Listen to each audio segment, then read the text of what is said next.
Brown boys, the Brown boys, the Brown boys, we the Brown boys, the Brown boys, we the Brown boys. But we about to get into this video. Let's do it.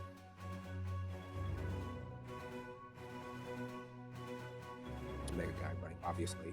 So the question is, what do you bring to the table? You say MAGA? MAGA. Okay. And the answer is, I bring a lot of issues to the table that I feel our side is not talking enough about, if at all. For example, the #1 social problem in America by far is the epidemic not of COVID, but fatherlessness. 70% of black kids today enter the world without a father in the home married to a mother, up from 25% back in 1965. Now 25% of white kids enter the world today without a father in the home married to a mother. Damn. Well, hey, Larry Elder is not playing. Shout out to Larry Elder, because first of all, he destroyed these people. And I'm gonna put on some music in the background. Larry Elder destroyed them. The stuff that he's saying, Obama has said.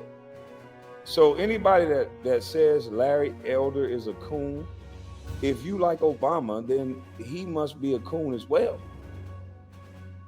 Because Obama has spoken about the same things that we like to praise with these single motherhood situations, that we like to highlight the basketball player, the football player. We like to highlight the minority in the situation instead of the majority. Majority of boys in these situations are filling up prisons. No, it's not a blame to the mama. No, I'm not trying to blame the daddy, but the numbers are the numbers. And there's a great rapper that said, men lie, women lie, numbers don't lie. And if we're going to go by that moniker, and if that's going to be one of hip hop's greatest moniker, then how come that's the only stat that we don't want to look at? How come that's the only stat that offends somebody? That is the only stat that we don't want to look at. Without blame, let's just look at the stat. Ladies, let's calm down the sensitivity. Let me look at you ladies. Let me look at you ladies. Let me let y'all see me. Let me let y'all ladies see me. Ladies, calm down the sensitivity. They're using that against us. I'm not saying it's your fault. Some of us niggas just leave, okay? Some of us dudes, we ain't nothing. Some of us are trash. It is not your fault, ladies, okay?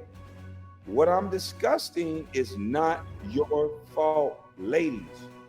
We're not talking fault. We're not talking fault in men. We're not talking fault in women. What we're talking about is the numbers. So can we please, for this live and this live only, focus on the numbers of what I'm talking about and not fault. I think we're all educated enough to just simply see the numbers. We know a 50 is an F. We know a 70 is a D. We know an 80, what the hell is an 80 now? Shit, an 80 might be an A now with the way these kids are so dumb.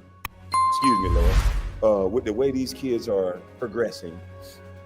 I'm sorry, YouTube. With the way these kids are progressing, 80, I think they changed the grading scale, and the 80 is something different. I don't know. But all I'm saying is, ladies, I wanted to get on camera and say this is not about blame, okay? Let's take the emotions out of it. If you love Obama, Obama said the same thing. All right? So, back to the numbers. It's just Larry Elder. Larry Elder is I think he's kind of blackballed or whatever, but he's trying to go anywhere. He'll go anywhere to get his message out. He'll go anywhere to get his thoughts and ideals out. All right, so back to the topic. Ladies, the commentary that I'm about to say, I was a child in this situation. Yes, sir. I used to say I was country strong. Salute to you, Cito. I had a coach named Coach Yates. Boy, he wasn't trying to hear none of that country strong. I used to run from the weight room. Gone. And this is just eating and living. It came like that. That wasn't no weights involved. This is before one weight, one ab. I didn't do no abs. I didn't do nothing but play basketball. That was it.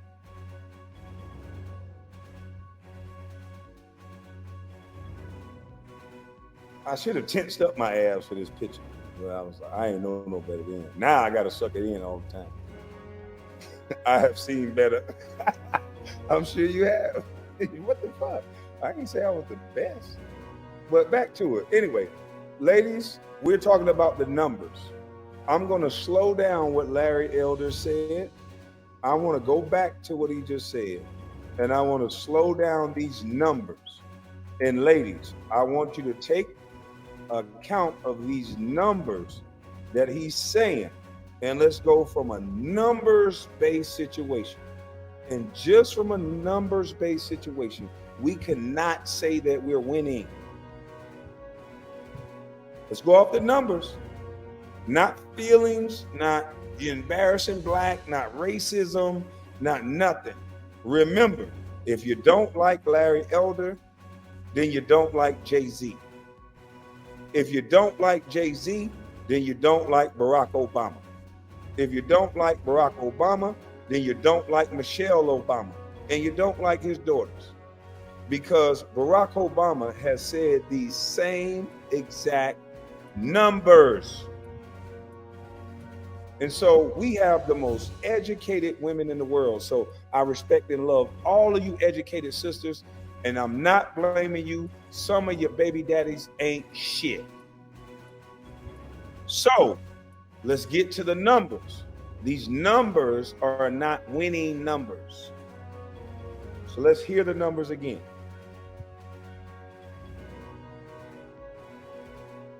Let's jump right into it. Why are you running for president?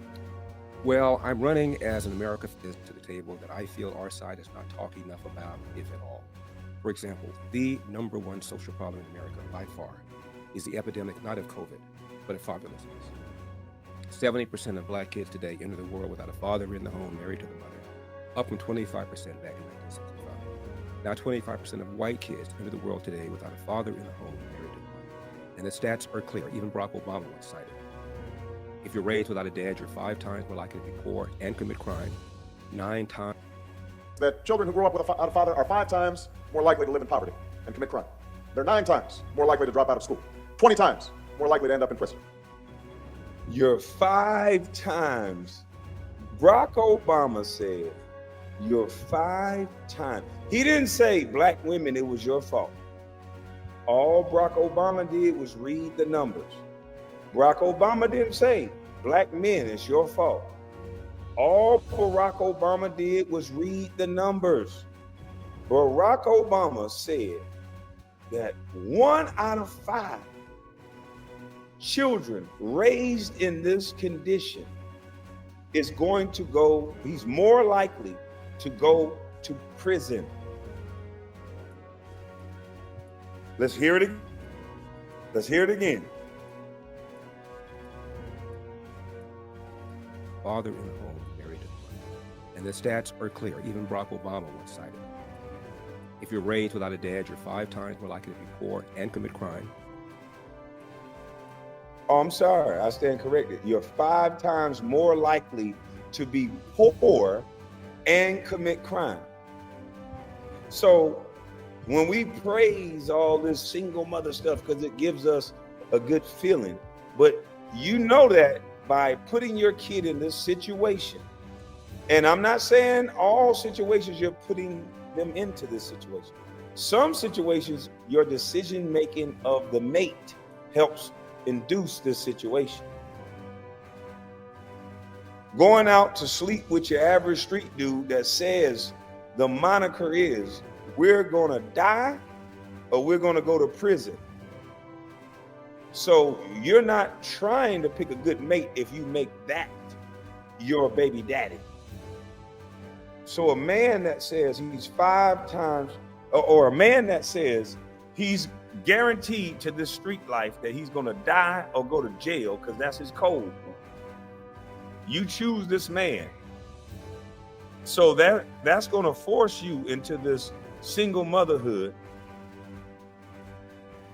And then you condemned your son or your daughter to 5 times more likely to being poor or committing a crime.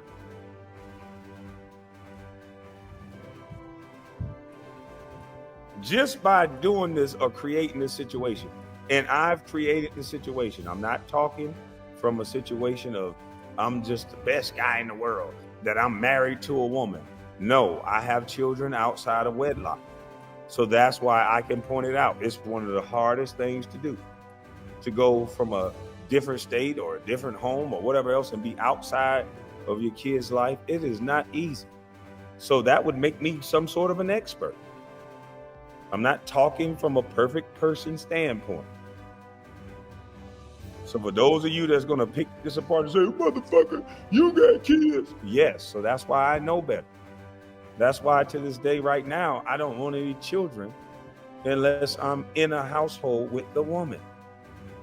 And I don't want no woman to think that because you try to have a child, that means we're going to be in a household.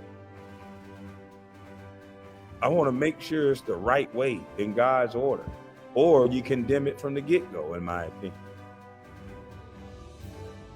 So I can talk from a standpoint of making the same situation. And I don't want to say a mistake because my children aren't mistakes, but the decision making was poor decision making. And I can own that part, but a lot of other people don't want to own their decision making. The decision making sometimes is the biggest difference between life and death, a child or no child. You made the decision to not use a condom. You made the decision to have sex and lay with a woman you barely know. You made a decision to lay with a man you barely knew. That's not on the government. It's the decision making that most of us can't take accountability for because we don't want to deal with the backlash and the quote unquote embarrassment. But the quote unquote backlash and embarrassment is what encouraged you to be a better person. Without quote unquote backlash, without quote unquote embarrassment, what would invoke change?